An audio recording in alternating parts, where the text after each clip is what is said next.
Salut à tous, super content de vous retrouver pour un nouveau débat du FC Copain. Alors aujourd'hui, ce soir, à place au RC Lens, un peu les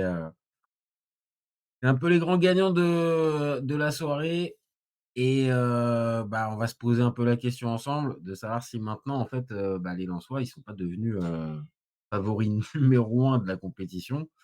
Vu, que l'OM est sorti, que le PSG est sorti, que le Monaco est plus là, Lille, Rennes, et maintenant Lyon plus là. Est-ce que c'est maintenant, l'heure des Lensois pour acter le bon travail et aller jusqu'au bout et remporter un trophée? Donc on va se poser aussi même la question de savoir s'ils ont la voie royale pour aller jusqu'au bout. Bon, ça me provoque, hein, parce que, il y a quand même des matchs et il y a des adversaires à jouer et il y a quand même de la qualité en face.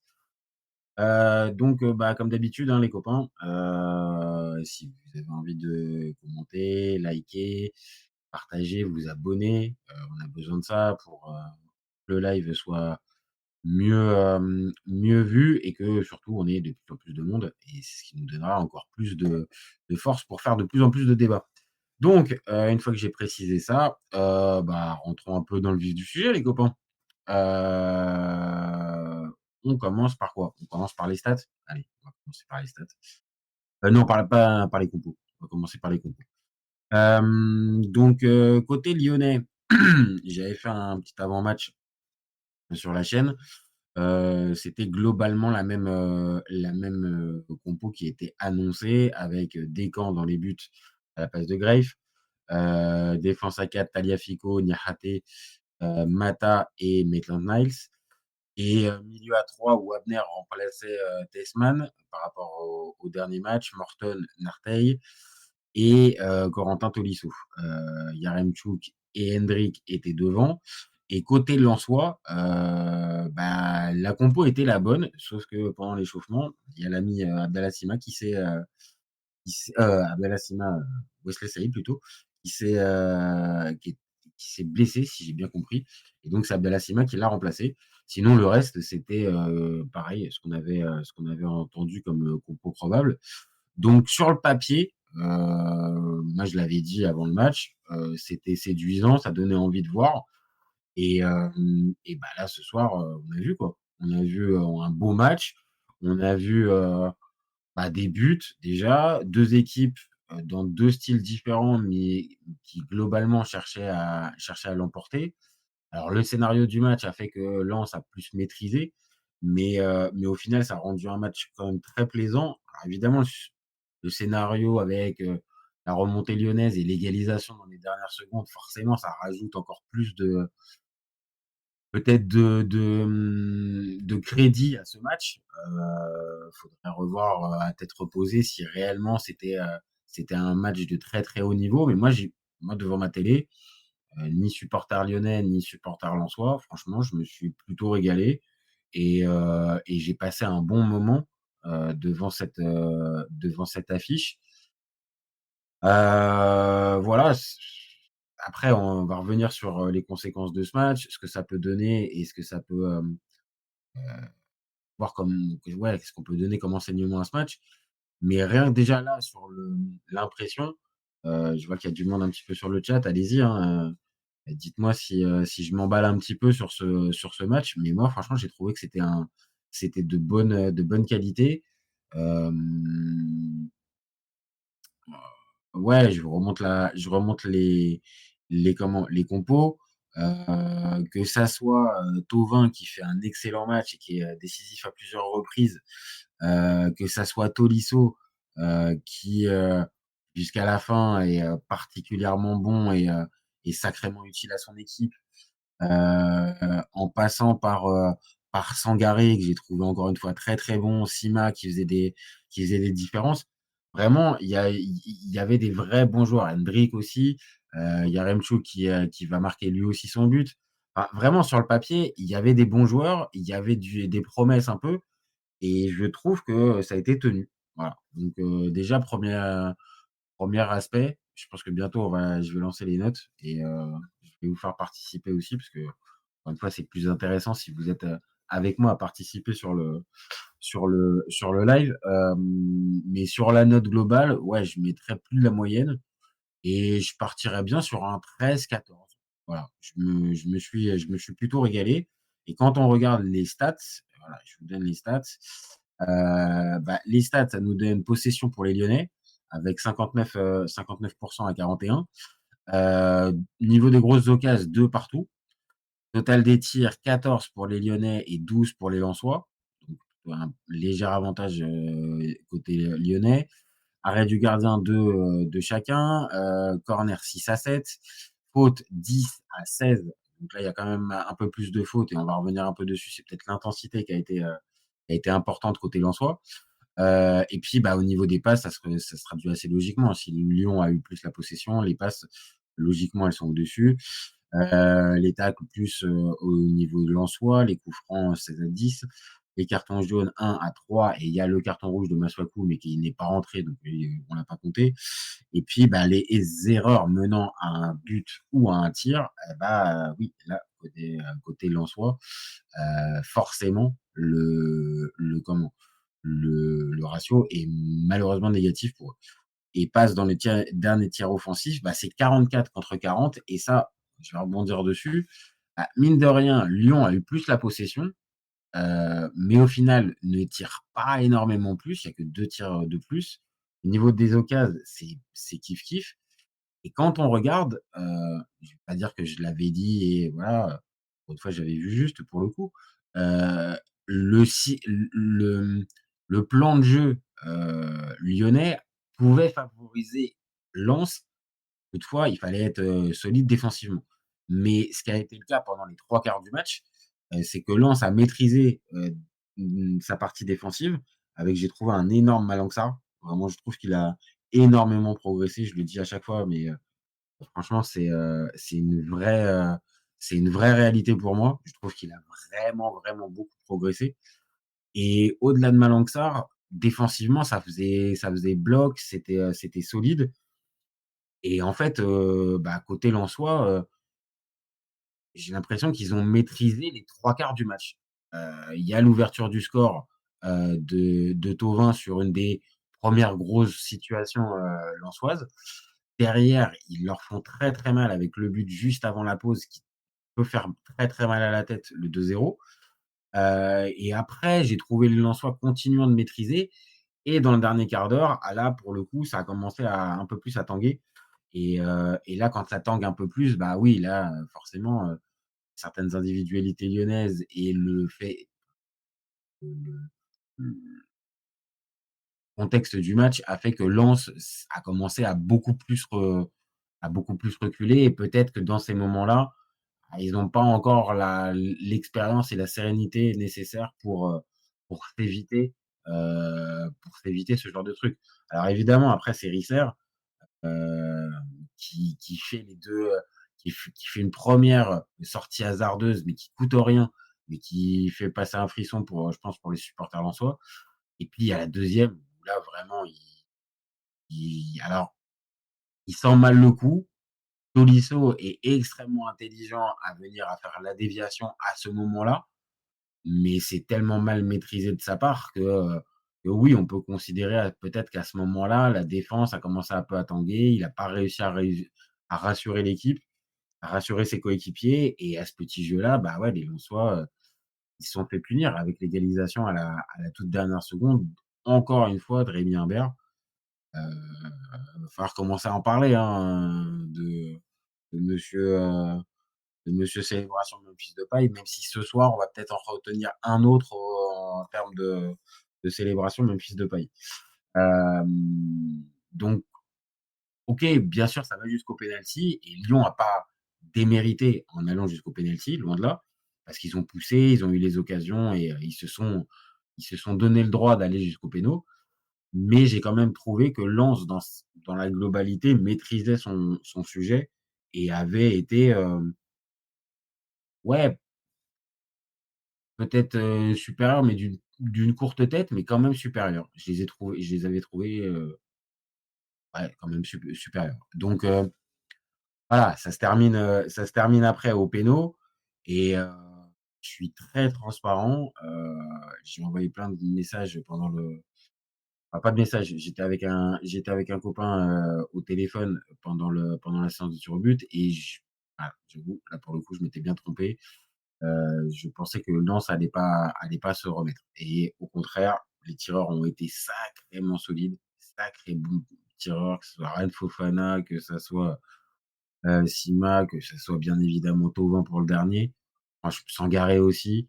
Les gars ont pas tremblé du tout et alors je sais pas, hein, si supporters lyonnais, vous saviez que Niakhaté, c'était quand même avec les pénaltys, c'était quand même une histoire un peu compliquée, mais quand je l'ai vu arriver, voilà, moi j'avoue, je repensais aux huitièmes de finale face à la Côte d'Ivoire en 2024 à la CAN. Je repensais aussi, on va dire à son match dans l'ensemble. Je l'ai trouvé très nerveux, je l'ai trouvé très, ouais, je l'ai pas trouvé serein comme d'habitude, alors que plutôt c'est un gars qui rassure tout le monde. Là, je l'ai trouvé un peu excité, un petit peu trop chaud et ouais, franchement, son péno est mal tiré. Risser, là, pour le coup, c'est vraiment bien rattrapé parce qu'au final, tout le monde a réussi et il y a eu qu'un seul échec. C'est lui qui le met en échec.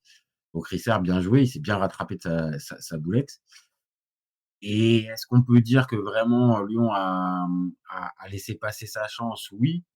Maintenant sur l'exercice des pénaux, voilà, ça se joue à pas grand-chose, peut-être à des détails, le choix des tireurs. Peut-être que là, à ce moment-là, Niakhaté, c'était vraiment pas le tireur à mettre.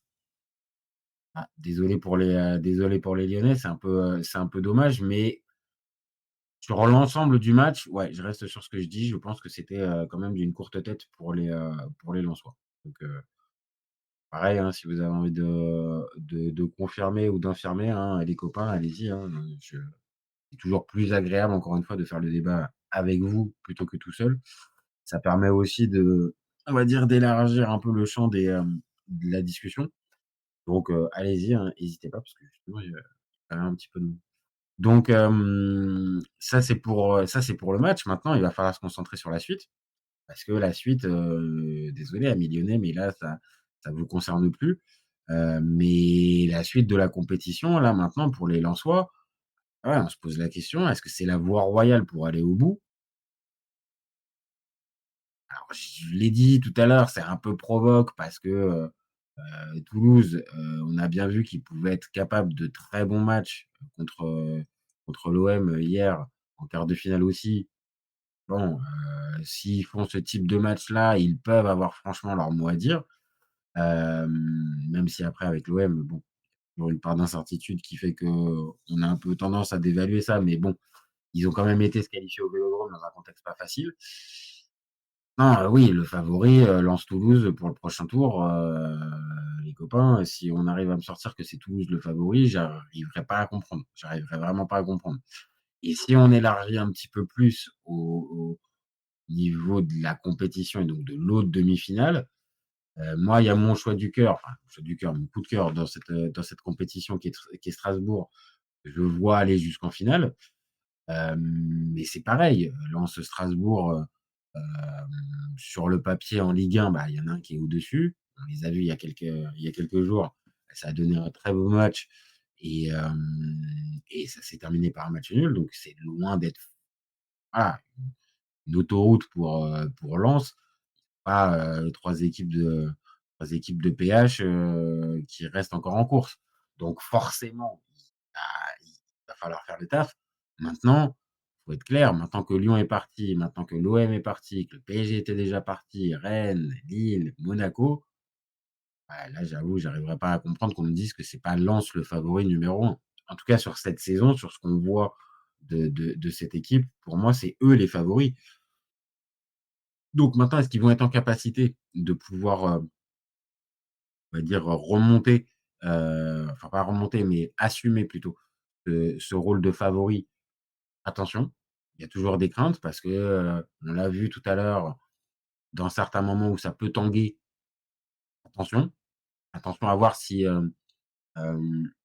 comment dire? Les Lensois sont en capacité de pouvoir, ouais, ne pas trembler et on l'a vu sur les derniers matchs de Ligue 1, bah, ça a quand même tremblé. défaite contre Monaco et pardon et match nul contre Strasbourg.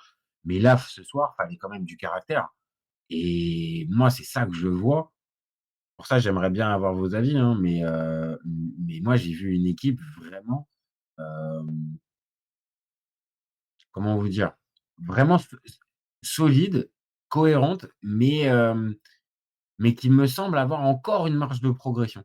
Et à la différence de l'équipe qu'on avait pu voir, lensoise avec Hayes, je trouve que là, pour moi, il y a beaucoup, beaucoup plus de maîtrise, en fait. Je trouve dans la manière de jouer, dans la manière de diffuser son football, de même de relever la tête quand il y a des coups durs, quand il y a des mauvais coups. Franchement, je trouve que les Lensois, ils sont particulièrement forts, sur cet aspect-là, vraiment. Et cette année, je les trouve encore plus forts. Oui, si on devait faire la comparaison avec l'équipe de Hayes, ouais, pour moi, c'est plus fort ce que fait, ce que fait Sage. Maintenant, enfin ça c'est plus fort parce que ça joue mieux. Ça joue mieux. Maintenant, il faudra voir si ça termine toujours deuxième. Mais là, force est de constater que cette équipe qui était pas programmée du tout pour jouer le top 4, allez, vas-y, le podium encore moins, bah, le titre là, c'était dans les rêves les plus fous et de se retrouver en demi-finale de Coupe de France avec toutes ces équipes sorties, dont Lyon, pardon, qui a été sorti par cette même équipe de Lens. Franchement, ils sont portés par un truc et pour moi, c'est pas juste de la réussite plus, plus. On le voit dans les contenus de match, dans la manière de jouer, dans la manière de se dépouiller pour le copain, de mettre le bleu de chauffe à chaque fois, d'être solidaire vraiment et techniquement, il y a vraiment des bons joueurs et ça joue intelligemment et ça joue bien. Ouais, vraiment, Lens, dans cette coupe de France, ils sont pour moi maintenant, voilà, favoris, et portés par, on va dire cet enthousiasme positif, ah, ils peuvent même encore factuellement aller, titiller le PSG. Maintenant, on va être très clair, le PSG, ça va être compliqué, il y a 4 points d'écart et même s'il y a une confrontation directe, bon, là, c'est pas la même configuration qu'il y a quelques semaines où Lens avait un point d'avance. Là, avec un point d'avance, OK, mais peut-être pas. Mais ne serait-ce que là, se retrouver, heu, quasiment à la mi-mars, en demi-finale de Coupe de France, deuxième de Ligue 1 et en plus en jouant bien. Je dis pas que c'est le Barça de Guardiola, mais je trouve que ça joue bien. Bon, ça, il va falloir quand même qu'on se pose 2-3 minutes, sur le bonhomme, hein, parce que là, ce qu'il est en train de faire, heu, là, on n'est plus sur le one shot de Lyon où dans un contexte particulier, il arrivait à mettre une équipe, plus ou moins séduisante qui avait commencé à avoir, des résultats, mais qui n'a eu aucune continuité parce que John Textor, parce que merci, au revoir. Là, ce qu'il est en train de faire à Lens, moi je le dis, je le dis, on a posé la question il y a quelques semaines sur la chaîne de savoir si c'était pas Régis Lebris le meilleur entraîneur de club français en 2026. Là, j'avoue que je suis un peu en train de ravaler mon avis. Je pense que Pierre Sage est en train de vraiment de faire un truc dans un niveau différent et dans un contexte différent, vraiment très, très fort et qui commence à le placer maintenant, heu, parmi les entraîneurs en tout cas qui comptent. Maintenant est-ce que ça sera un grand entraîneur? Ça, j'en sais rien. Heu, Moi je sais juste que quand je l'entends en conf de presse, franchement je me régale. C'est un gars qui parle vraiment jeu, qui qui parle football vraiment, hem et pas avec des concepts, toujours un peu alambiqué ou tout ça. Là, on parle vraiment jeu, on parle vraiment tactique. Il est aussi capable de pouvoir, être, allez, on va dire, jouer un minimum avec les journalistes pour être, assez, assez agréable à écouter. Franchement, c'est en train d'être une belle confirmation, hein. Maintenant, il restera la fameuse question à son sujet. Est-ce que, voilà, on va dire de nouveau dans un gros club français, dans un gros contexte, il sera en capacité de pouvoir rester. Et si on regarde même son regard au regard de son parcours à Lyon, ça pourrait coller. En tout cas, bon, là, c'est pas la question véritablement. Moi, je dis juste que ce qu'il a fait de ce Lens, qui l'année dernière, je pense que les supporters lensois étaient vraiment pas fans de l'équipe du style de jeu et de ce que produisait l'équipe, là, c'est une réalité, c'est le jour et la nuit un petit peu, par rapport à l'année dernière avec Will Steele. Donc jusqu'où ça peut aller, j'en sais rien. Moi, j'ai envie de me laisser prendre un petit peu par le train lensois et de me dire que, ils sont capables de pouvoir, déplacer encore des montagnes et d'aller encore plus loin.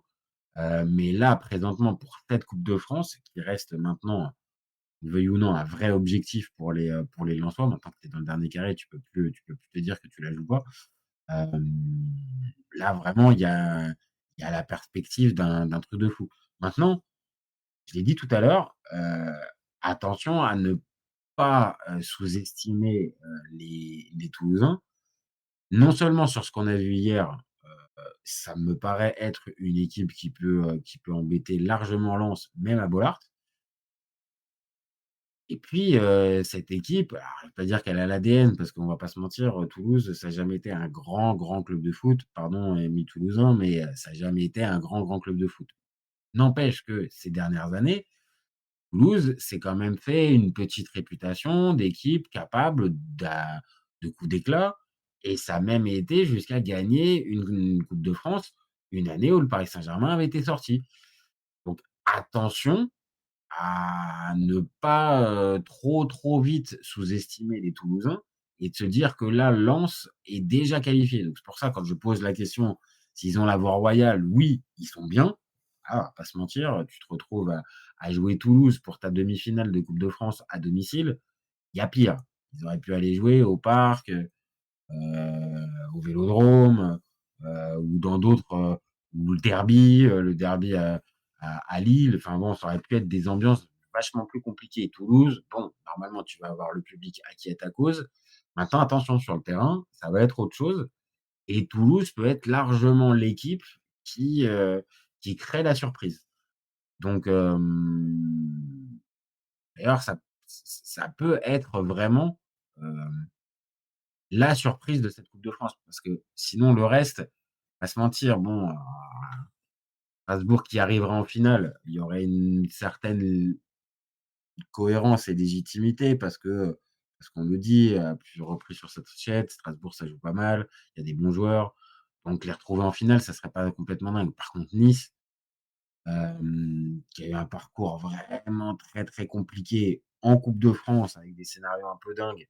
La victoire contre Lorient, et ça faisait suite aussi au match contre Montpellier, sorti de nulle part, alors qu'ils étaient menés 2-0, il restait, je sais plus, 10 minutes ou un truc comme ça.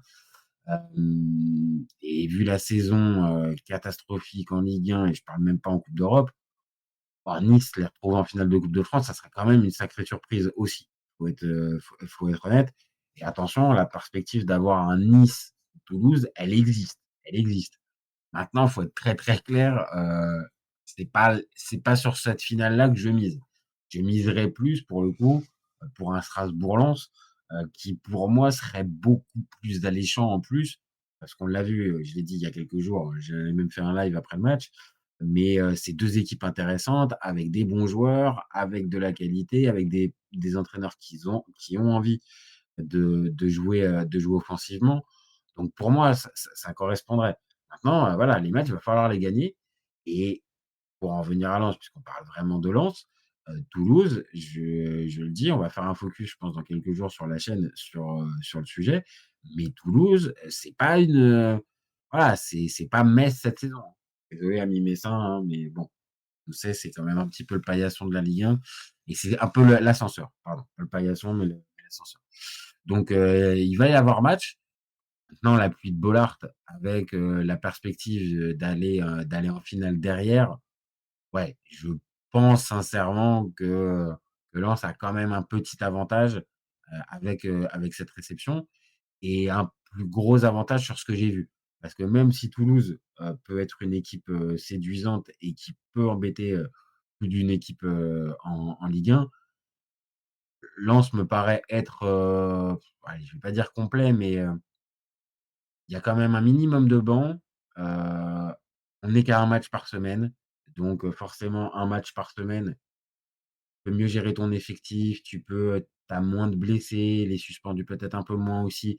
Enfin, ça me paraît très compliqué qu'en fait, Lens perde son équilibre là, maintenant, tout de suite et pareil contre Toulouse. Par contre, il y a un paramètre, attention à voir l'aspect, pression, qui peut être soit pression positive de la part du public lensois, mais qui peut être aussi de l'autre côté, pression: «Attention, on est à 2 doigts de le faire» et celle du sportif qui est proche de réaliser un objectif et qui, à ce moment-là, commence à se déconcentrer, à perdre ça. Mais même ça, vu comment Sage, mmh, pardon, vu comment Sage, maîtrise son groupe, j'ai pas la sensation qu'on peut avoir ce type de mésaventure pour Lens. Donc vraiment, oui, Lens me paraît, être maintenant le favori, numéro 1 pour remporter la Coupe de France. Ça me paraît être, un parcours plus ou moins, abordable, pour eux, voire royal, non. Mais maintenant, faut plus se cacher. Faut plus se cacher côté lensois et c'est déjà complètement dingue et je l'ai dit déjà à plusieurs reprises, de se dire que cette équipe qui n'était pas du tout programmée pour jouer le podium, se retrouve là, à ce stade de la saison avec, encore 2 compétitions à jouer et pas dans des rôles mineurs à chaque fois.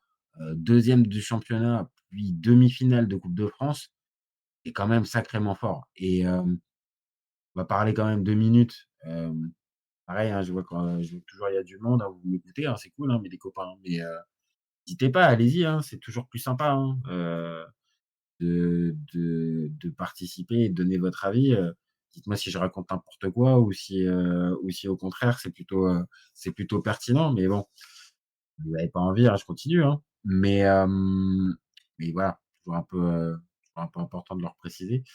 Non, il va falloir parler quand même 2 minutes, parce que, même si c'est pas l'objet du match et c'est pas l'objet du débat, mais bon, il y a 2 minutes la provocation de monsieur Florian Thauvin. Parce que, voilà, c'est mis juste à côté de moi. Heu, bon, la célébration avec les doigts sur les oreilles, tu es d'accord que c'est une pique à Memphis Depay? On est d'accord? Ou c'est moi qui pars complètement en vrille?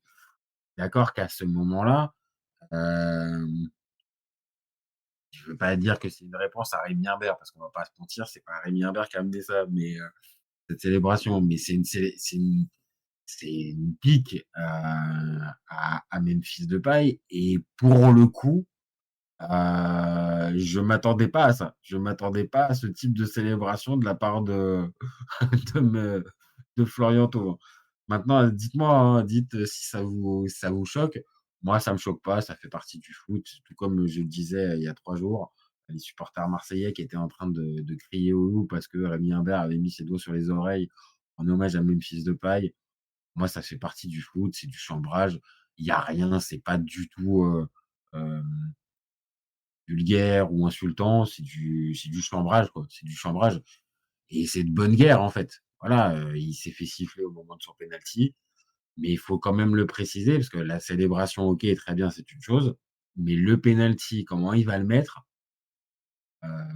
ouais, Flotov, vraiment, il fait un sacré match et on peut pas voilà, on peut pas faire un débat sur ce match-là sans parler 2 minutes de son match. Évidemment, il y a le but. Alors c'est pas le plus beau, hein. C'est, un tapin, qui est assez simple. Maintenant, il est bien placé et il est au bon endroit au bon moment. Donc après, c'est pas à chaque fois que de la chance que de se retrouver là. En tout cas, moi, je pense à ça. Sinon, Pippo Inzaghi ne serait pas un des plus grands attaquants, de l'histoire.